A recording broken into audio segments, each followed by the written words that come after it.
जय हिंद दोस्तों। उम्मीद है कि आप लोग बढ़िया होंगे और आपकी पढ़ाई अच्छी चल रही होगी। हम लोग इस वर्ष 2026 में जो बिहार बोर्ड की परीक्षा होने वाली है उसमें 12th जो अंग्रेजी है, 12वीं की अंग्रेजी है, उस विषय के बारे में पढ़ रहे हैं। और उसमें 100 प्रश्न पूछता है ऑब्जेक्टिव, जिसमें से 50 आपको करने होते हैं और 40 प्रश्न आपके टेक्स्ट बुक अर्थात किताब जो आपका रेनबो है और स्टोरी ऑफ इंग्लिश है वहां से पूछता है। तो जैसा कि मैं शुरू से ही बोल रहा हूँ, मैं कोशिश कर रहा हूँ कि किताब वाले सेक्शन से 40 में से 35 से अधिक क्वेश्चन आप कर ले। वो सारे क्वेश्चन मैं आपको बता रहा हूँ ऑब्जेक्टिव जो मोस्ट इंपॉर्टेंट है और संभव तो लड़ जाएंगे। बाकी जो क्वेश्चन जो भी 15 है 10 है बचेंगे वो ग्रामर से आप कर लीजिएगा। कुल 50 आपके क्वेश्चन हो जाएंगे। ठीक है, तो अभी मैं आपको किताब से क्वेश्चन बता रहा हूँ, सेट वाइज बता रहा हूँ। एक सेट में 20 प्रश्न मैं रखता हूँ और वही प्रश्न शामिल करता हूं जो मोस्ट इंपॉर्टेंट है। समझ में आ रहा है? 8वां सेट आपको बता रहा हूं। कुछ नहीं करना है, रोज वीडियो को 1 या 2 बार बस देख लीजिए। ठीक है, ताकि जब प्रश्न पत्र में एक प्रश्न आपको दिखे तो आपके सामने प्रश्न भी रहेगा और विकल्प भी रहेगा। ज्यादा नोट करने की कोई जरूरत नहीं है, केवल आप देखते रहिए, बार बार देखते रहिए इसको और देखिएगा तो आपके सामने जब क्वेश्चन पेपर आएगा तो उसमें प्रश्न नहीं रहेगा और आंसर रहेगा। कुछ नहीं, आपको तुरंत याद आ जाएगा, देखे रहेंगे तो। हाँ, लेकिन एक केवल आपसे गुजारिश है कि जब भी देखिए कोशिश कीजिए कि ईयरफोन या हेडफोन का प्रयोग कीजिए और बिल्कुल ध्यान लगा के इसको सुनिए और देखिए ताकि चीजें आपको याद रहे। ठीक है, चलिए शुरू करते हैं। वीडियो को लास्ट तक बने रहिएगा, बहुत ही उपयोगी होगा आज का सेशन। पहला क्वेश्चन है, Nanu Kaka opened his silver snuff box and took a. Correct, Nanu Kaka जो हैं, जो आपके क्या बोलते हैं कि आपका लेसन है जिसके राइटर है मनोहर मालगुवानकर। ठीक है, क्या लेसन का नाम है? लेसन का नाम आपको पता है? A pinch of snuff. ठीक है, तो उसी में एक करेक्टर है Nanu Kaka. Nanu Kaka opened his silver snuff box. Nanu Kaka आपने जो सिल्वर कलर का, सिल्वर रंग का जो स्नफ बॉक्स है, स्नफ मतलब जो नशीली पदार्थ रखने का जो बॉक्स है, एंड टुक का पिंच। पिंच का मतलब क्या होता है? एक चुटकी। थोड़ा सा उस क्या बोलते हैं बॉक्स को लेते हैं, खोलते हैं और उसमें से एक चुटकी क्या बोलते हैं निकाल के अपने ओठ के नीचे क्या करते हैं, दबा लेते हैं। तो स्नफ बॉक्स जब भी खोलते हैं तो क्या एक चुटकी, पिंच मतलब चुटकी। ऑप्शन नंबर सी सही हो जाएगा। दूसरा नंबर प्रश्न है, Nanu Kaka went to visit the dash minister. Nanu Kaka Delhi गए थे। कई बार प्रश्न पूछता है कि नानू काका कहाँ जा रहे थे? दिल्ली जा रहे थे। किससे मिलने के लिए भाई? मंत्री से मिलने के लिए। अब कह रहा है कौन से मंत्री से मिलने के लिए जा गए थे? नानू काका वेंट टू विजिट, नानू काका मिलने के लिए गए थे द डैश मिनिस्टर। कौन से मंत्री से? तो वेलफेयर मिनिस्टर से। वेलफेयर मतलब जो कल्याण के कार्यों को देखता है कि मानव हित में क्या अच्छा किया जा सके, तो वेलफेयर मिनिस्टर अपना होता है। ठीक है, तो वेलफेयर मिनिस्टर से मिलने के लिए गए थे। तीसरा प्रश्न है, emancipation proclamation gave the Negro. ये आई हैव अ ड्रीम जो आपका लेसन है ना, जिसके राइटर है मार्टिन लूथर किंग जूनियर, उसी में से क्या बोलते हैं एक बिल पारित हुआ था। कब? जब अमेरिका में प्रथम नेग्रो अब्राहम लिंकन जब राष्ट्रपति बने थे, उस समय उन्होंने एक क्या बोलते हैं कि बिल पारित कराया जिसका नाम था इमेंसिपेशन प्रोक्लेमेशन। इसको याद रखिएगा, नाम क्या है? Emancipation proclamation. और बिल जब पास कराया तो बिल ने क्या दिया? गेव द नेग्रो, नेग्रो लोगों को। अमेरिका में जो झगड़ा होता है ना, नस्लवाद को लेके होता है। मतलब दो तरह के वहां नस्ल हैं, एक गोरे एक काले। तो नेग्रो मतलब काले लोगों के बारे में कहा जा रहा है। ठीक है, जो वहां पे पिछड़े में गिने जाते हैं। ठीक है, तो जब ये बिल पारित हुआ इमेंसिपेशन प्रोक्लेमेशन, तो क्या दिया? गिव द नेग्रो, नेग्रो लोगों को क्या दिया? ऑप्शन नंबर बी सही हो जाएगा, फ्रीडम फ्रॉम स्लेवरी। स्लेवरी मतलब गुलामी, गुलामी से आजादी का क्या बोलते हैं कि एक उनके अंदर छूट दे दिया कि जैसे जितने गोरे लोग थे वो काले लोगों को, जो नेग्रो लोग हैं उनको दबा के रखते थे, गुलाम बना के रखते थे। तो जब अब्राहम लिंकन राष्ट्रपति बने तो उन्होंने क्या किया? एक बिल पारित कराया। याद रखिएगा, बार बार मैं जिक्र कर रहा हूं, इमेंसिपेशन प्रोक्लेमेशन। जब वो बिल पारित कराया तो वही कह रहा है गेव द नेग्रो। ये बिल नेग्रो लोगों को क्या दिया? फ्रीडम फ्रॉम स्लेवरी, मतलब गुलामी से आजादी हो गया, मतलब गुलामी से मुक्ति उन लोगों को मिल गई। ठीक है, नेक्स्ट क्वेश्चन है, चौथा नंबर क्वेश्चन, कि Martin Luther King junior was asked Martin Luther King junior asked the black people to continue working with. Black मतलब क्या, नेग्रो लोगों के बारे में बात कहा जा रहा है, गोरे और कालों के बीच में ही वहां पे लड़ाई होती है, तो नेग्रो मतलब आप समझिएगा ब्लैक पीपुल, ठीक है। तो मार्टिन लूथर किंग जूनियर जो है राइटर है, आस्क पूछते हैं द ब्लैक पीपुल, काले लोगों से, जो नेग्रो लोग हैं उनसे कहते हैं क्या, टू कंटिन्यू, यहां कहने के सेंस में आएगा टू कंटिन्यू वॉकिंग विथ, कि अपना कार्य जारी रखो, मतलब विश्वास के साथ अपने कार्य को करते रहो, विथ किसके साथ, फैथ, विश्वास के साथ। कहते हैं मार्टिन लूथर किंग जूनियर काले लोगों से, नेग्रो लोगों से, अपने काम को विश्वास के साथ जारी रखो, फैथ मतलब विश्वास होता है, ऑप्शन नंबर सी सही हो जाएगा। 5वां नंबर प्रश्न है, and as we walk we make the place that we shall dash.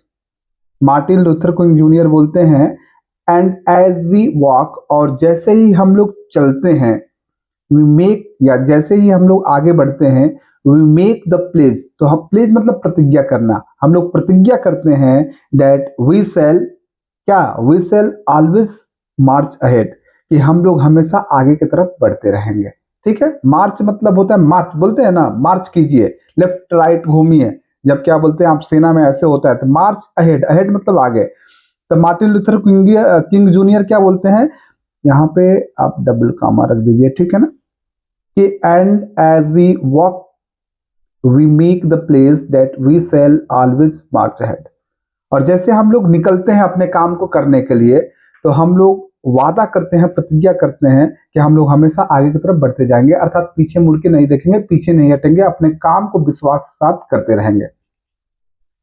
6वां number प्रश्न क्या है, Martin Luther king dislikes dash discrimination. Discrimination का मतलब भेदभाव होता है। तो मार्टिन लूथर किंग जूनियर जो है ना, ये सारा जो लिया गया है क्वेश्चन यहाँ पे भी बता रहे हैं, आई हैव अ ड्रीम से लिया गया है, ठीक है, जो मोस्ट इंपॉर्टेंट क्वेश्चन है। तो Martin Luther King junior dislikes, पसंद नहीं करते हैं, नफरत करते हैं, किससे, रेशियल डिस्क्रिमिनेशन। रेशियल का मतलब क्या है, नस्लीय, नस्लीय जो भेदभाव है ना, अमेरिका में नस्लीय भेदभाव है, भारत में जातीय भेदभाव है, इन दोनों को समझिएगा, ठीक है। अमेरिका में गोरे कालों की भेद होती है, भारत में गोरे कालों की भेद नहीं होती है, वो रेशियल डिस्क्रिमिनेशन है, नस्लीय भेदभाव है, ठीक है। तो इसलिए कहा जा रहा है कि मार्टिन लूथर किंग जूनियर नस्लीय भेदभाव को पसंद नहीं करते हैं। ऑप्शन नंबर डी क्या हो जाएगा, सही हो जाएगा। 7वां प्रश्न है, आई have a dream is a speech. I have a dream क्या है, स्पीच है, भाषण है, डिलीवर्ड बाय, जिसको किसने दिया था, मार्टिन लूथर किंग जूनियर ने दिया था। इसके पहले मैं बता चुका हूं कि मार्टिन लूथर किंग ने एक स्पीच दिया था, कहां पे दिया था, वाशिंगटन डीसी में, जगह का भी क्या बोलते हैं कि नाम मैं बताया था, अब्राहम लिंकन मेमोरियल हॉल जो है, उसके सीढ़ियों पे खड़ा होकर उन्होंने स्पीच दिया था। उसी स्पीच से कुछ शब्दों को लेकर आपके पाठ्य पुस्तक में दे दिया गया है, जिसका टाइटल रखा गया है आई हैव अ ड्रीम। तो पूछ सकता है प्रश्न कि आई have a dream is a dash करके नीचे दे देगा पोयम, फिर दे देगा स्टोरी, उसी में स्पीच रहेगा, और भी ऑप्शन दे देगा। तो याद रखिएगा आई हैव अ ड्रीम क्या है, स्पीच है, जिसको किसने डिलीवर, किसने दिया था, मार्टिन लूथर किंग जूनियर ने दिया था, ठीक है। अगला प्रश्न है 8 नंबर, कि the family is big. Martin Luther King junior कहते हैं द फैमिली इज बिग, परिवार क्या है, बड़ा है। नेग्रो लोग की बात कर रहे हैं, जितने नेग्रो लोग हैं सबको एक परिवार के रूप में देखते हैं, कह रहे हैं कि परिवार बड़ा है, एंड इज कॉन्स्टेंटली मतलब लगातार, ग्रोइंग, और लगातार बढ़ भी रहा है, परिवार बड़ा है और लगातार बढ़ भी रहा है, एट अ रेदर इनकन्वीनियंटली फास्ट, मतलब एक असुविधाजनक गति से क्या हो रहा है, इस परिवार की वृद्धि भी हो रही है, बढ़ भी रहा है। इस फ्रॉम, ये लाइन कहां से लिया गया है, तो आई हैव अ ड्रीम से लिया गया है, ऑप्शन नंबर डी सही हो जाएगा। 9 नंबर प्रश्न है, Martin Luther King was the youngest person to receive the dash in 1964। कह रहे हैं कि Martin Luther King was the youngest, youngest का मतलब सबसे नौजवान, ठीक है, सुपरलेटिव डिग्री है। मार्टिन लूथर किंग सबसे नौजवान व्यक्ति थे, टू रिसीव प्राप्त करने वाले क्या, नोबेल प्राइज इन 1964। मतलब अभी अभी तो छोड़ दीजिए, मलाला यूसुफजई है जो 2014 में आप देखिएगा तो शांति का नोबेल पुरस्कार मिला था उनको, संयुक्त तो शांति का नोबेल पुरस्कार मिला था। जो सबसे कम उम्र में नोबेल पुरस्कार पाने वाली क्या बोलते हैं कि अभी वही है, जब 1964 में नोबेल पुरस्कार दिया जा रहा था, जब से शुरू हुआ, तो उस समय जब मिला इनको ना, मार्टिन लूथर किंग जूनियर को, तो उस समय सबसे वो नौजवान व्यक्ति थे पाने वाले। अब तो वो नहीं रहे, मलाला यूसुफजई जयी हो गई है। तो उस समय उनको नोबेल पुरस्कार मिला था। कब मिला था ये भी प्रश्न पूछ सकता है, कब नोबेल पुरस्कार मिला था? तो 1964 ईस्वी में मिला था। ठीक है। 10 नंबर प्रश्न है, dash advocates non violent struggle. Advocate मतलब समर्थन करना, ऐसे दलील देना होता है, यहां समर्थन करने के सेंस में आएगा कि यहां पे ऑप्शन नंबर ए सही होगा। Martin Luther King junior advocates, Martin Luther king जो है, मार्टिन लूथर किंग समर्थन करते हैं क्या? नॉन वायलेंट स्ट्रगल, कि आप जो संघर्ष कर रहे हैं वो अहिंसक रूप में, बिल्कुल शांति से आप अपने संघर्ष को कीजिए, उसमें किसी प्रकार का हिंसा नहीं लाइए। ऑप्शन नंबर ए क्या हो जाएगा? सही हो जाएगा। 11 नंबर प्रश्न है, 100 ईयर्स लेटर, 100 साल बाद भी, ठीक है, the Negro is steel, Negro लोग अभी भी dash in the corners of the American society. Corner मतलब कोना होता है, अमेरिकन सोसाइटी मतलब अमेरिका का जो समाज है, अमेरिकन समाज में जो नेग्रो लोग हैं वो 100 वर्ष बाद भी क्या बोलते हैं? अभी कोने में है। और क्या करते हुए? लैंग्विशिंग। लैंग्विश मतलब बहुत बुरी हालात में। जैसे 100 साल क्यों कह रहा है कि अभी मैंने आपको बताया है कि जब अब्राहम लिंकन राष्ट्रपति बने थे तो उस समय उन्होंने एक बिल पारित किया जिसका नाम है इमेंसिपेशन प्रोक्लेमेशन। ठीक है।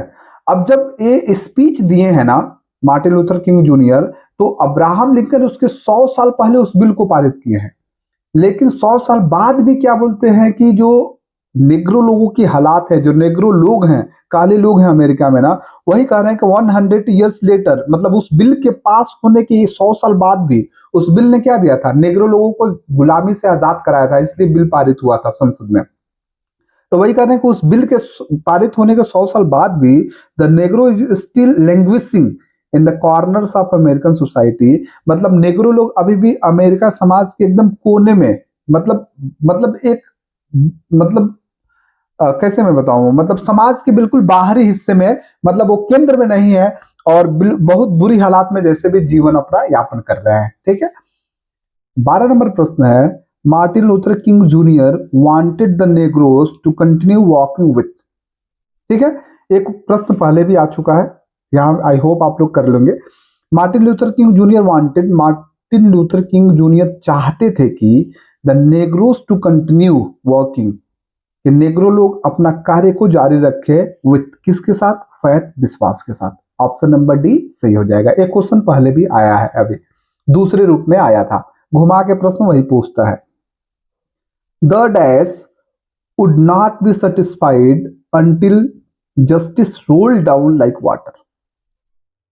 कहते हैं यहां पे मार्टिन लूथर किंग जूनियर कि the Negro, option number B सही होगा, the Negroes would not be satisfied, satisfied मतलब संतुष्ट, नेग्रो लोग संतुष्ट नहीं होंगे, अंटिल जब तक कि नहीं, जस्टिस न्याय रोल्ड डाउन लाइक वाटर, जब तक जो न्याय है ना पानी की तरह एकदम नहीं बहता है, मतलब सबको नहीं मिल जाता है, सब कोई न्याय, जैसे पानी सबको मिलता है वैसे ही न्याय जब तक सबको नहीं मिलेगा, जितने नेग्रो लोग हैं तब तक नेग्रो लोग क्या होंगे? संतुष्ट नहीं होंगे।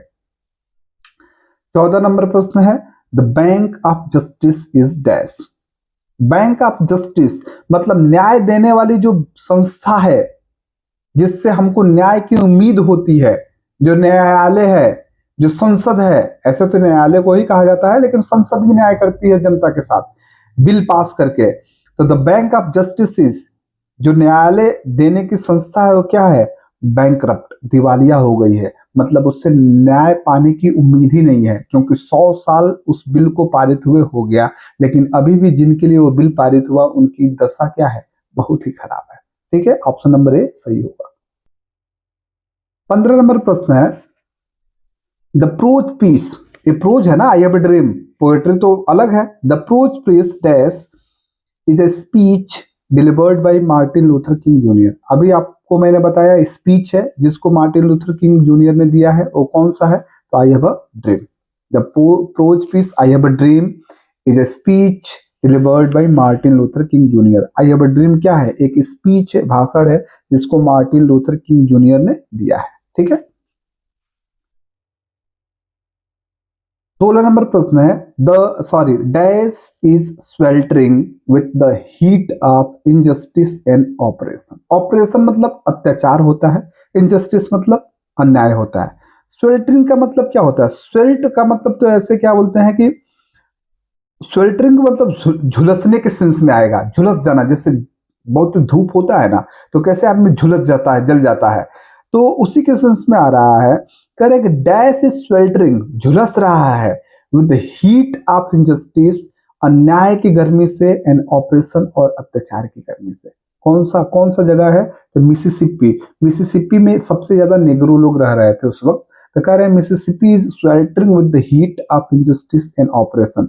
मिसिसिपी क्या हो रहा है? वहां इतने अन्याय हो रहे हैं, अत्याचार हो रहे हैं, जिससे वहां के क्या बोलते हैं कि नेग्रो लोगों पे क्या है, क्या बोलते हैं कि बहुत उसका प्रभाव पड़ रहा है। ठीक है, वो लोग झुलस रहे हैं, मतलब उनका जीवन खराब हो रहा है।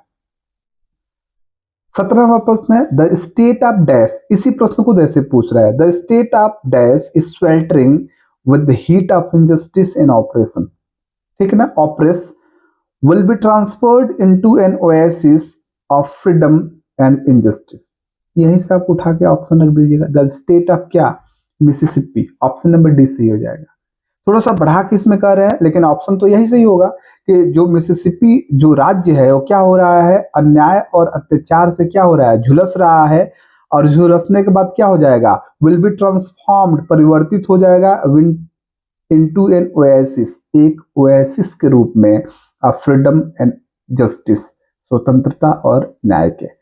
ओएसिस क्या होता है? थोड़ा सा मैं समझा देता हूँ। जैसे आप रेगिस्तान में जाएंगे ना, तो बारिश होता है, बारिश होता है तो पानी क्या होता है? धीरे धीरे क्या बोलते हैं, एक जहाँ गड्ढा रहता है वहां लगता है, और धीरे धीरे धूप होता है तो सूखते जाता है, सूखते जाता है, सूखते जाता है, और कम होते जाता है, तो उसी के सेंस में आता है। ठीक है ना, ओएसिस होता है। जैसे रेगिस्तान में भी पानी जैसे टिक जाता है, वैसे ही क्या बोलते हैं, वहां कह रहे हैं कि आजादी और न्याय क्या बोलते हैं, एक दिन ऐसे आ जाएगा। ठीक है, कहाँ पे? स्टेट ऑफ मिसिसिपी में।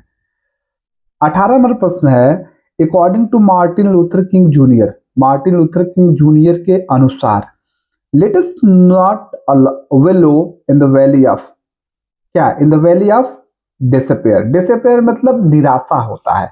वो अपने नेग्रो लोगों से कहते हैं ना, क्या कहते हैं? लेट अस नॉट वेलो in the valley of disappear, कि अपने आप को क्या बोलते हैं कि जो निराशाओं का वैली है, पहाड़ के सेंस में आ रहा है, उसमें खोने नहीं दो, उसमें भूलने नहीं दो, यानी कि निराश हो जाओ, अपने काम को करते रहो और आगे की तरफ बढ़ते रहो।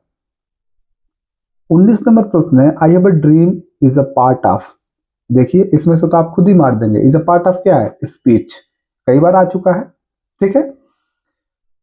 20 नंबर है, my children will not be judged by the dash of their scheme. Martin Luther King junior Negro लोगों को क्या कहते हैं? माई चिल्ड्रेन, जो मेरे बच्चे हैं, नेग्रो लोग हैं, विल नॉट बी जज्ड